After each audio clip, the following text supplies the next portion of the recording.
పాపమునకు వేతనము మరణము,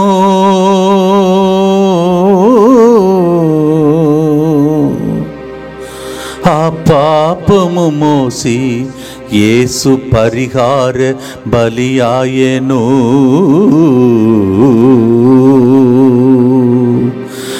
భారమైన సిలువా కొరడాల దెబ్బల నడుమా, నిన్ను నన్ను తలంచి కొనసాగిన త్యాగ పయనం, కల్వారి పయనమిది.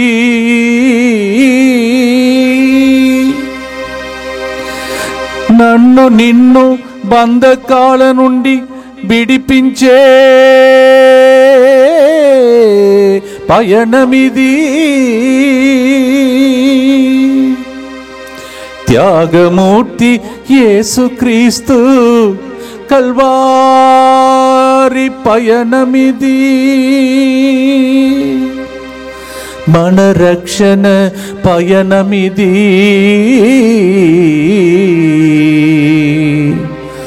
స్వస్థపరచే ధ్యానమిది. విడుదలనిచ్చి పరలోకం చేర్చే ధ్యానమిది.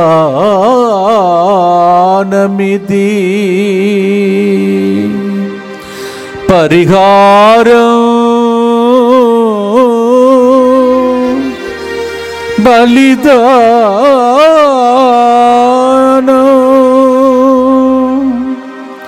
పాప పరిహారం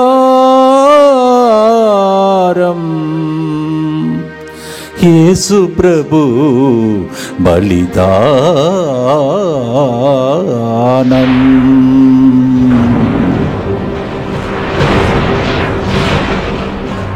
ప్రియమైన సహోదరి సహోదరులారా,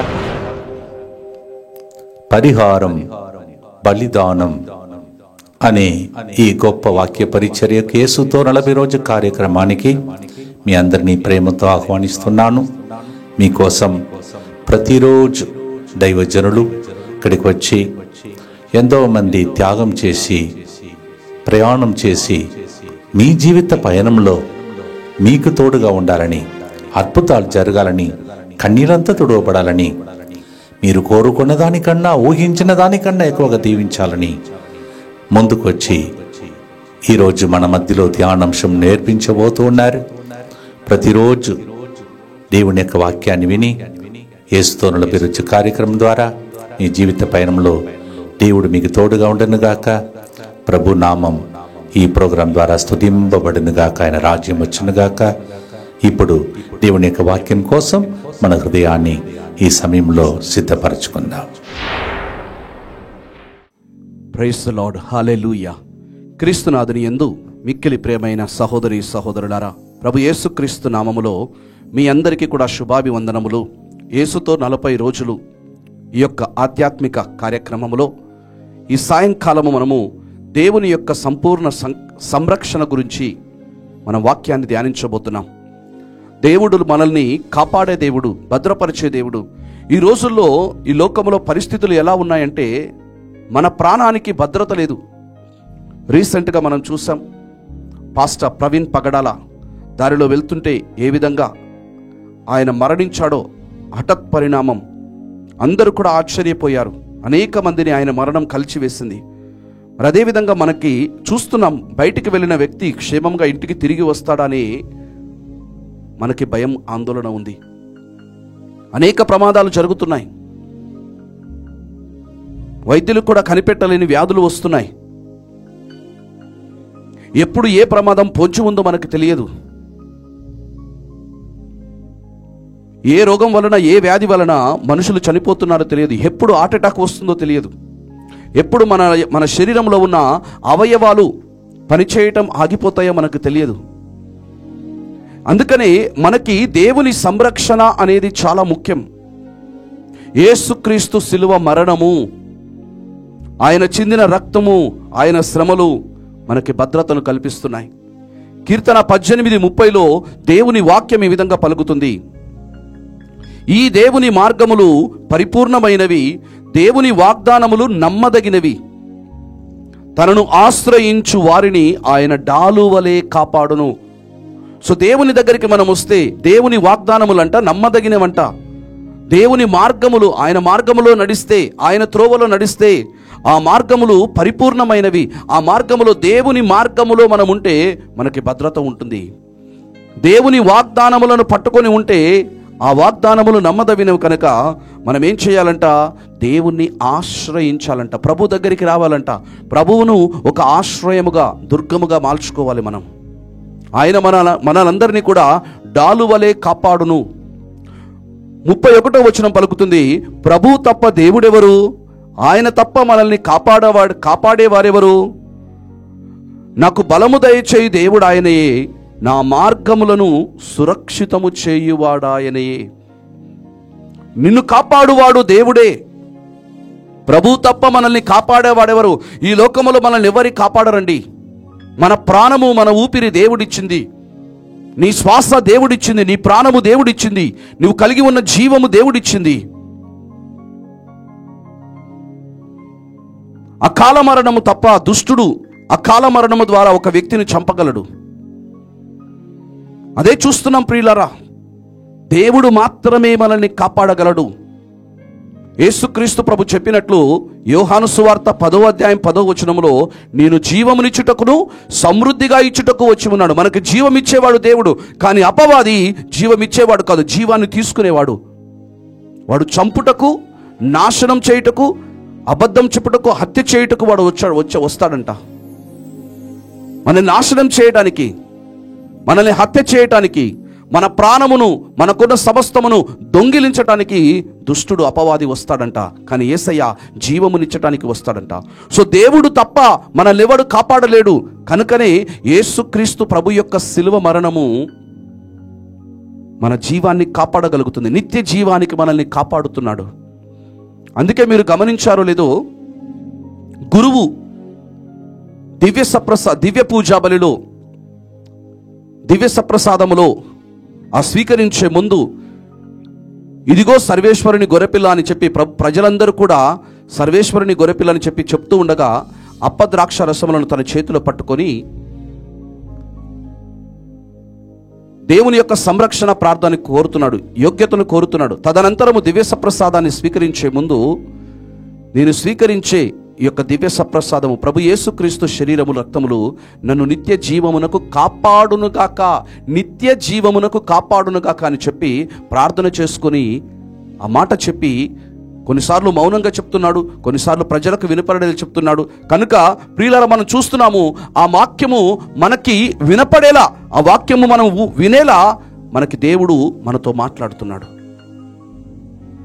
యేసుక్రీస్తు ప్రభువే మన దేవుడు, మన రక్షకుడు, మనల్ని కాపాడువాడు, మనకెల్లప్పుడు కూడా తోడుగా ఉండువాడు, మనల్ని నిరంతరము అంటి పెట్టుకుని ఉండేవాడు, మనకు తోడుగా ఉండువాడు ఆ యేసు ప్రభువు.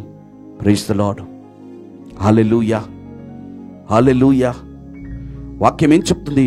నాకు బలము దయచేయు దేవుడు ఆయనయే, నా మార్గములను సురక్షితముగా, ఎలాంటి ప్రమాదం జరగకుండా, ఎలాంటి కీడు జరగకుండా, ఎలాంటి అన్యాయం జరగకుండా సురక్షితముగా, భద్రముగా చేయువాడు దేవుడు మాత్రమే.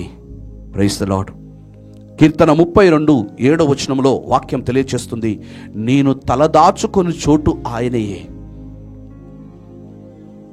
నన్ను ఆపదల నుండి, కీడుల నుండి కాపాడువాడవు నీవే. నీవు నన్ను సురక్షితము, నువ్వు నన్ను రక్షింతువు కనుక నేను నిన్ను కీర్తనలతో స్తుతింతును, ఆరాధింతును. నేను తలదాచుకొని చోటు ఆయనయే, నన్ను ఆపదల నుండి కాపాడువాడు దేవుడే. సో దేవుడు నిన్ను ఆపదల నుండి కాపాడాలంటే నీవు దేవుని రెక్కల నీడలో తలదాచుకోవాలి. నీవు, నీ కుటుంబము దేవుని యొక్క రెక్కల నీడలోనికి రావాలి. నీవు నీ కుటుంబము దేవునికి సమీపముగా ఉండాలి. దేవునికి సహచరులుగా జీవించాలి. దేవునికి దూరంగా ఉంటే, ప్రార్థనకి దూరంగా ఉంటే, ఆధ్యాత్మిక విషయాల పట్ల నిర్లక్ష్య భావాన్ని చూపిస్తే, ఇర్మియా గ్రంథము 2వ అధ్యాయం 19వ వచనంలో దేవుని వాక్యం పలుకుతుంది, నన్ను విడనాడుట వలన, నన్ను నిర్లక్ష్యం చేయటం వలన మీకు ఎట్టి కీడు సంభవించును, ఎట్టు విపత్తు సంభవించును అని చెప్పి దేవుడు హెచ్చరిస్తున్నాడు. ప్రభుడనైన నా మాట ఇది అంటున్నాడు. సో నువ్వు దేవునికి దూరంగా ఉండటం వలన, ఆధ్యాత్మిక విషయాలను నిర్లక్ష్యం చేయటం వలన, దైవ సాన్నిధ్యానికి ప్రార్థనకు దూరంగా జీవించటం వలన మనకి విపత్తు సంభవిస్తుందంట, కీడు సంభవిస్తుందంట. ఎట్టి కష్టములు మీరు కొని తెచ్చుకుందరో చూడండి అంటున్నాడు. నీవు క్షేమముగా ఉండాలంటే ప్రియులారా, నీవు దేవుని యొక్క రెక్కల నీడలో ఆశ్రయం పొందుకోవాలి. ఎందుకంటే మనల్ని రక్షించువాడు ఆయనయే. మనల్ని రక్షిస్తాడు కనుక, మనల్ని రక్షించే దేవుని, మనల్ని కాపాడే దేవుని, మనల్ని భద్రపరిచే దేవుని మనం ఏం చేయాలంట? కీర్తనలతో స్తుతించాలి అంట, స్తుతి గీతాలతో ఆయనను ఆరాధించాలి అంట. మరి నువ్వు దేవునికి స్తుతులు పాడుతున్నావా? ఆయనను ఆరాధిస్తున్నావా? ఆయన నామాన్ని ఘనపరుస్తున్నావా? ఆయన నామాన్ని మహిమపరుస్తున్నావా? ఆయనకి కృతజ్ఞత స్తోత్రములు వందనములు తెలియజేస్తున్నావా? నిన్ను భద్రముగా ఉంచే దేవుడు, నిన్ను కాపాడే దేవుడు, నీకు ఎల్లప్పుడూ తోడుగా ఉండే దేవుడు.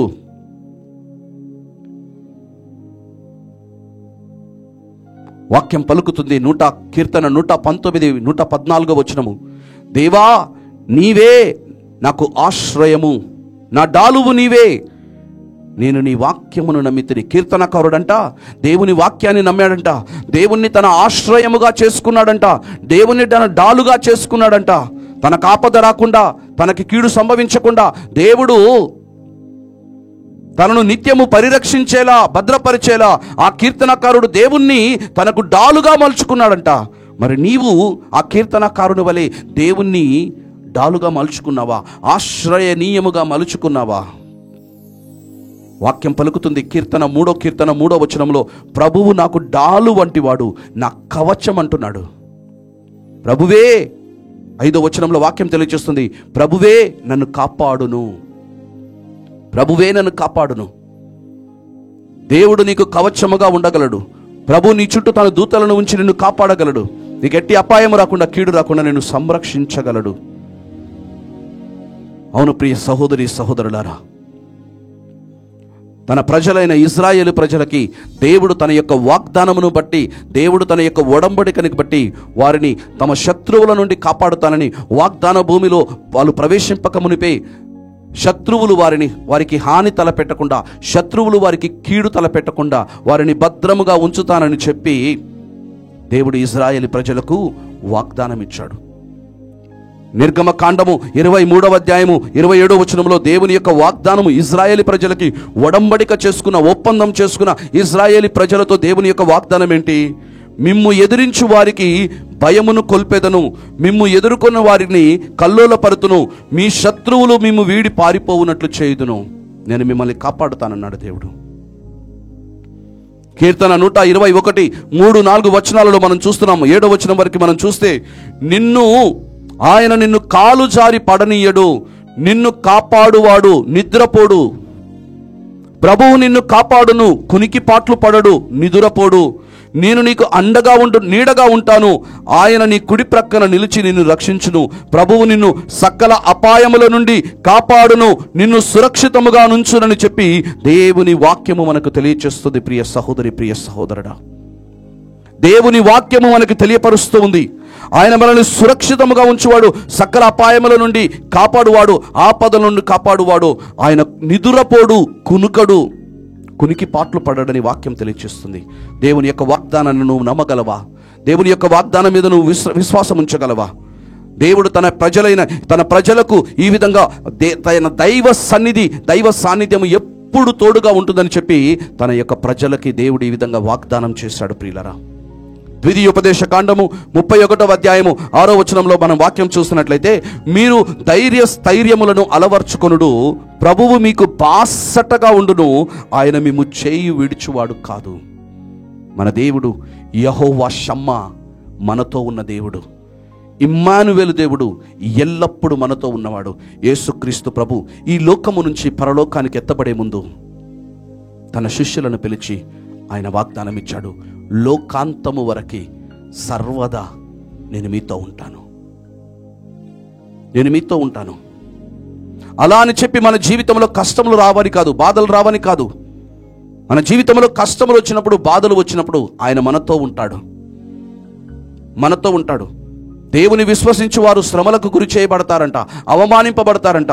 నువ్వు శ్రమలకు గురి చేయబడ్డప్పుడు కొంతమంది దేవుని నామమున ఆయన మహిమార్థము, ఆయన గౌరవార్థము హతసాక్షులుగా, వేద సాక్షులుగా ప్రాణాలు సమర్పిస్తున్నారు.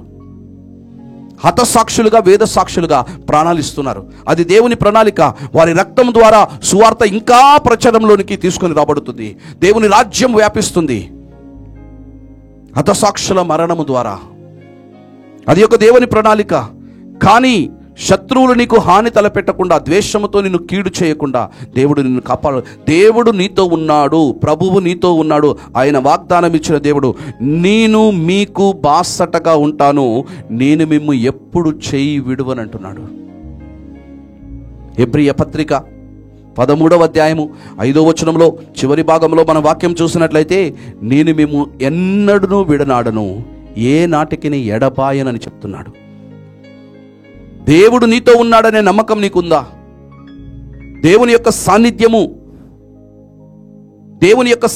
హిస్ డివైన్ ప్రెజెన్స్, అది నీతో ఉందని చెప్పి నువ్వు గ్రహించగలుగుతున్నావా?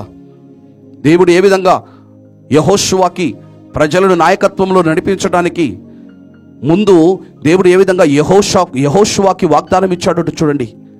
యెహోషువ గ్రంథము 1వ అధ్యాయము 5వ వచనంలో దేవుని వాక్యం పలుకుతుంది, నేను మోషేకు వలె నీకును తోడై ఉందును, నిన్ను విడువను, నిన్ను ఎడబాయను. నేను నీకు దూరంగా ఉండను, నేను నీతోనే ఉంటాను. నువ్వు యుద్ధానికి పోతే నేను నీతోనే ఉంటాను. నువ్వు ఎక్కడికి వెళ్ళినా నా సన్నిధి నీకు తోడుగా వచ్చును. నువ్వు అధైర్యపడవలదు. మోషేతో ఎలా నిలబడ్డానో, మోషేకి ఏ విధంగా నా సాన్నిధ్యము తోడై ఉన్నదో, నా సాన్నిధ్యము నీకు తోడై ఉంటుంది. నేను నీకు తోడై ఉంటానని చెప్పి దేవుడు వాగ్దానం చేశాడు. ప్రియ సహోదరి సహోదరులారా, మరి నీ జీవితంలో దేవుడు నీకు తోడై ఉండాలంటే నువ్వేం చేయాలి?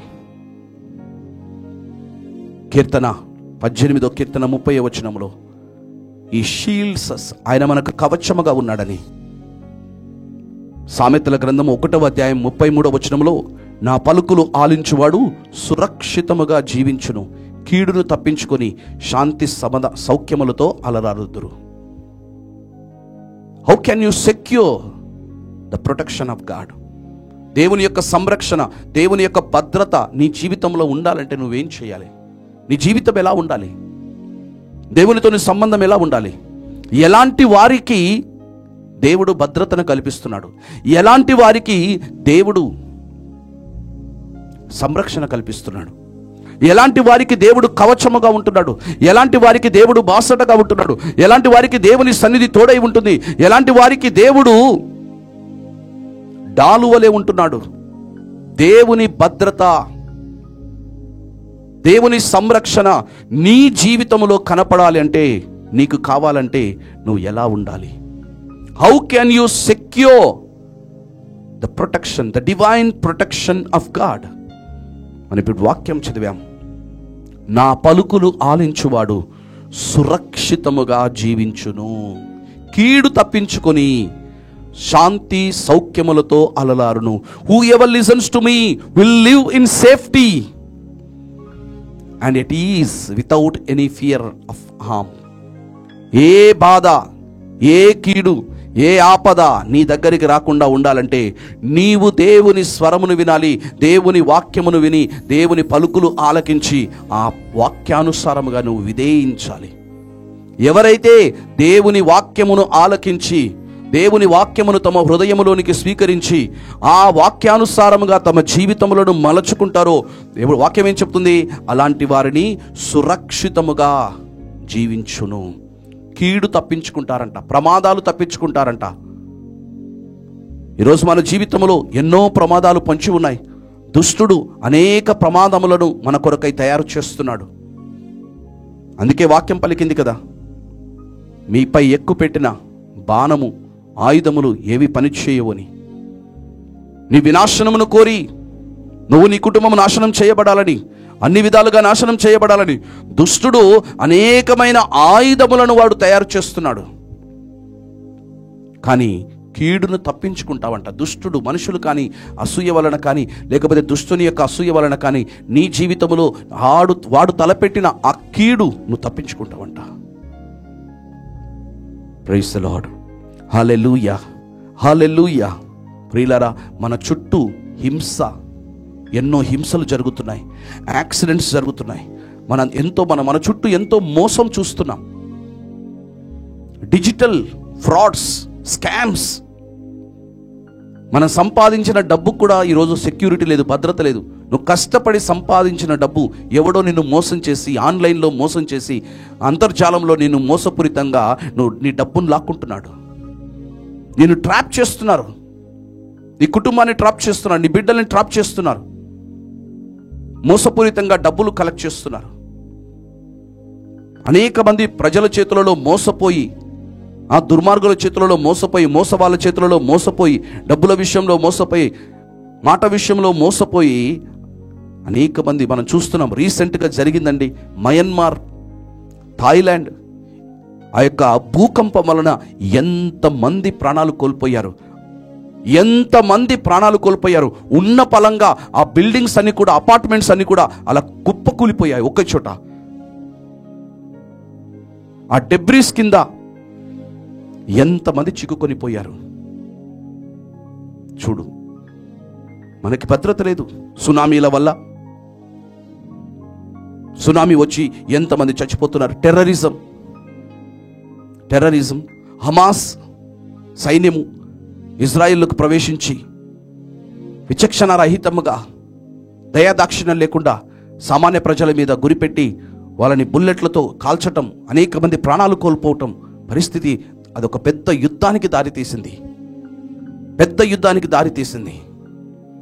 అనేక మంది ప్రాణాలు కోల్పోయేలా చేసింది. చూడు, మనకి భద్రత లేదు, క్షేమం లేదు,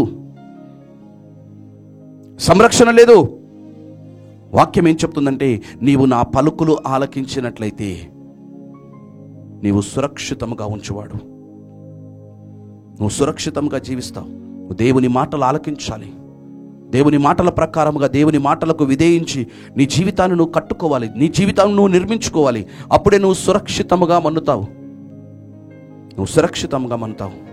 మనందరికీ తెలుసు, ఇందాక నేను ప్రారంభంలో వాక్యం చెప్పాను.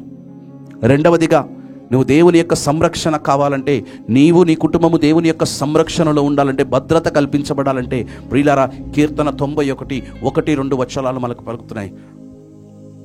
సర్వశక్తిమంతుడైన దేవుని రెక్కల నీడలో ఆశ్రయనీయుడుగా ఉన్నవాడు. దేవుని రెక్కల నీడలో ఆశ్రయనీయుడుగా ఉన్నవాడు. నువ్వేం చేయాలంటే, దేవుణ్ణి ప్రియులారా నీ యొక్క ఆశ్రయముగా మార్చుకోవాలి. కంటిన్యూస్లీ అండ్ కాన్షియస్లీ దేవుని యొక్క సన్నిధి నీకు తోడుగా ఉందనే అవగాహన కలిగి ఉండాలి. దైవ సాన్నిధ్యములో నువ్వు జీవించాలి. మరి దేవుణ్ణి నీ యొక్క నివాస స్థానముగా నువ్వు మార్చుకోవాలి. నువ్వు నివసించే స్థానముగా నువ్వు మార్చుకోవాలి. You have to make God your dwelling. అందుకే యేసుప్రభు అన్నాడు, నా యందు ఉండని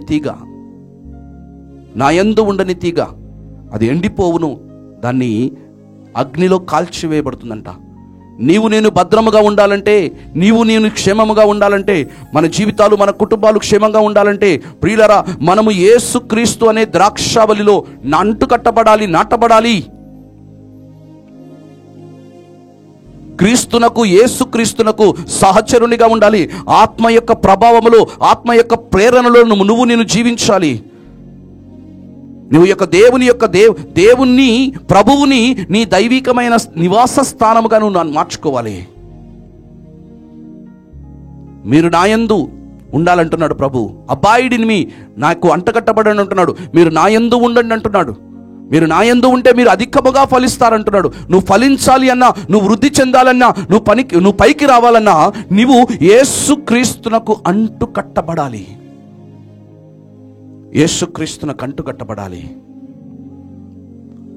నిత్యము నీవు దేవుణ్ణి కంటిన్యూస్గా you have to praise and worship him.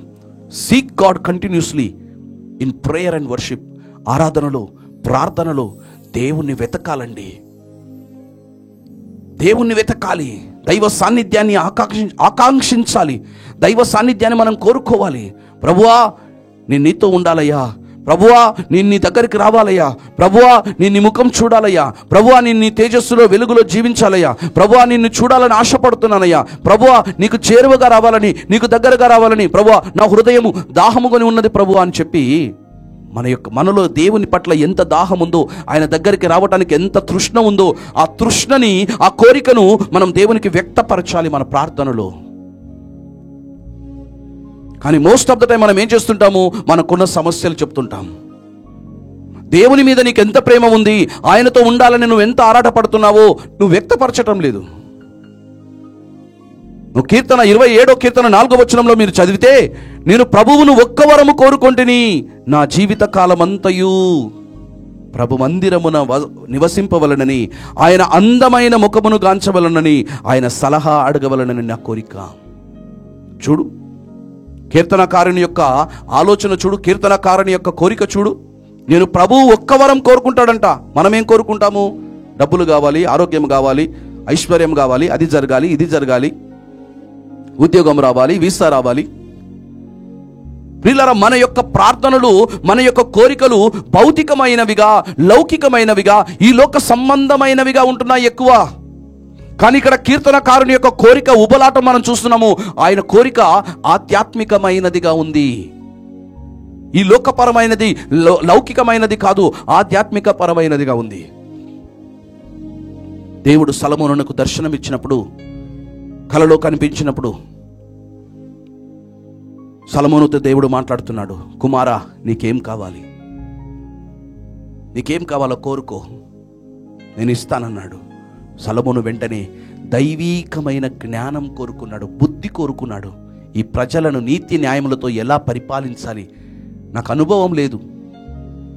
ఇంతమంది ప్రజలని నేను పరిపాలించాలంటే నా తెలివితేటలు, నా జ్ఞానము, లోకపరమైన జ్ఞానం సరిపోదు, దైవీకమైన జ్ఞానం కావాలని కోరుకున్నాడు.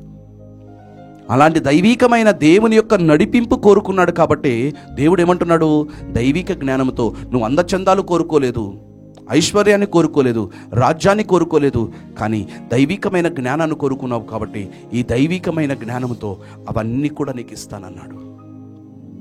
అవన్నీ కూడా నీకు ఇస్తానన్నాడు.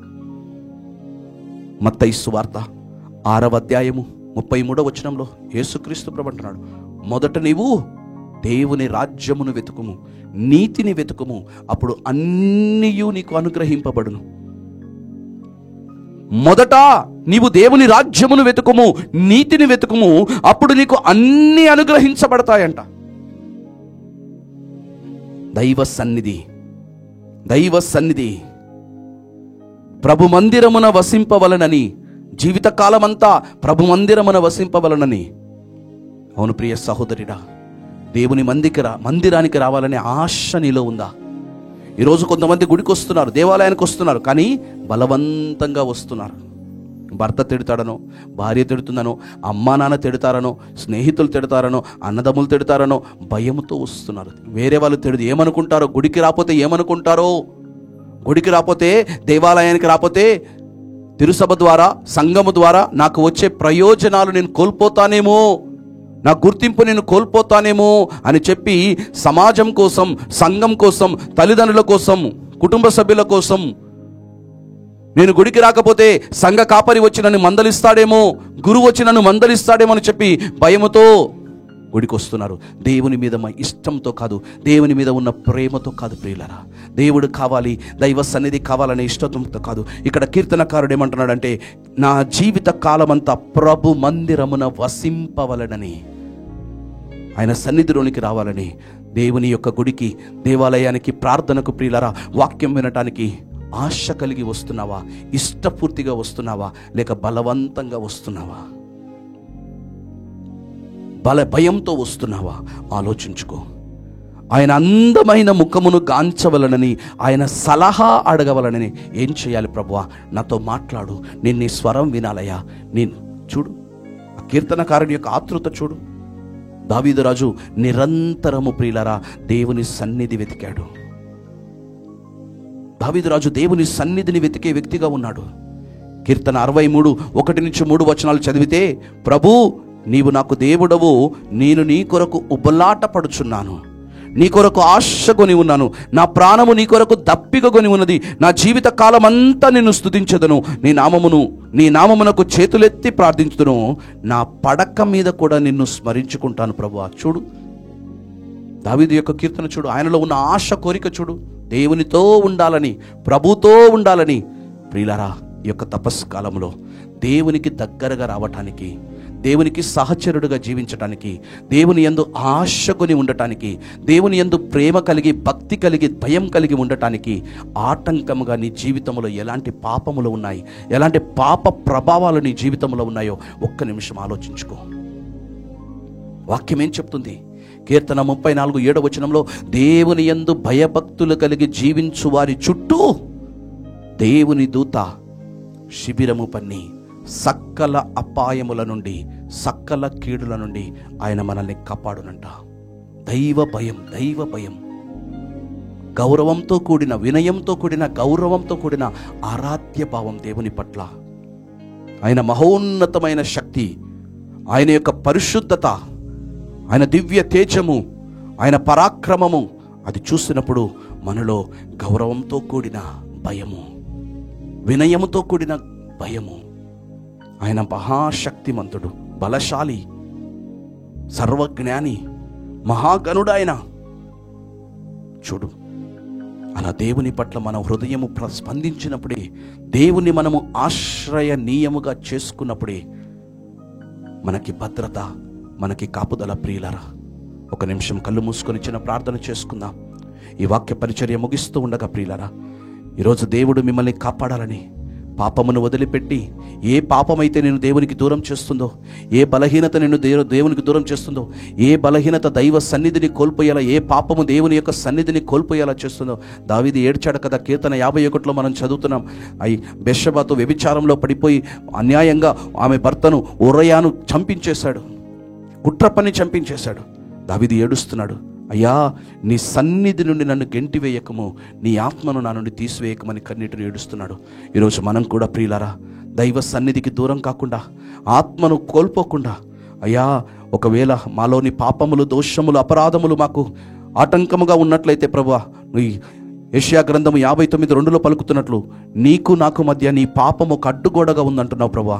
అవును తండ్రి, అయ్యా నీ రెక్కల నీడలో నేను ఆశ్రయం పొందుకోవాలయ్యా, నీ సన్నిధిలో నేను ఆశ్రయం పొందుకోవాలయ్యా. నువ్వు నాకు డాలుగా ఉండాలి ప్రభువా, నువ్వు నాకు కవచముగా ఉండాలి ప్రభువా. సకల విపత్తుల నుండి, అపాయము నుండి, కీడుల నుండి ప్రభువా నన్ను కాపాడి, నాకు నా కుటుంబానికి భద్రత కల్పించాలని ప్రార్థించు తండ్రి. ఈ బిడ్డలు కన్నీరు కారుస్తుండగా ప్రభువా, నీ సన్నిధిలో ప్రార్థన చేస్తుండగా ప్రభువా, ఈ బిడ్డలను దీవించుము దేవా. వారికి నీ పట్ల కోరికను కలిగించుము దేవా, తృష్ణ కలిగించుము దేవా. వారిని ఆదుకో దేవా. వారి మీద నీ కృప ప్రవహించునుగాక, వారి మీద నీ యొక్క దయా దాక్షిణ్యములు ప్రభువా వారికి భద్రత కల్పించబడుదురుగాక, వారు దీవించబడుదురుగాక, వారు ఆశీర్వదించబడుదురుగాక. నువ్వు వారికి కవచముగా ఉందువుగాక, నువ్వు వారికి డాలుగా ఉందువుగాక ప్రభువా. సకల అపాయముల నుండి, కీడుల నుండి వారి కుటుంబ సభ్యులు కాపాడబడుదురుగాక. ఈ ప్రార్థనలు యేసు పరిశుద్ధ నామములు అడిగి వేడుకొంచున్నాము తండ్రి. ఆమేన్, ఆమేన్. సర్వశక్తిగల దేవుడు పిత, పుత్ర, పవిత్రాత్మ మిమ్ము దీవించి మీ కుటుంబాలను తన రెక్కల నీడలో భద్రపరచునుగాక. ఆమేన్. God bless you.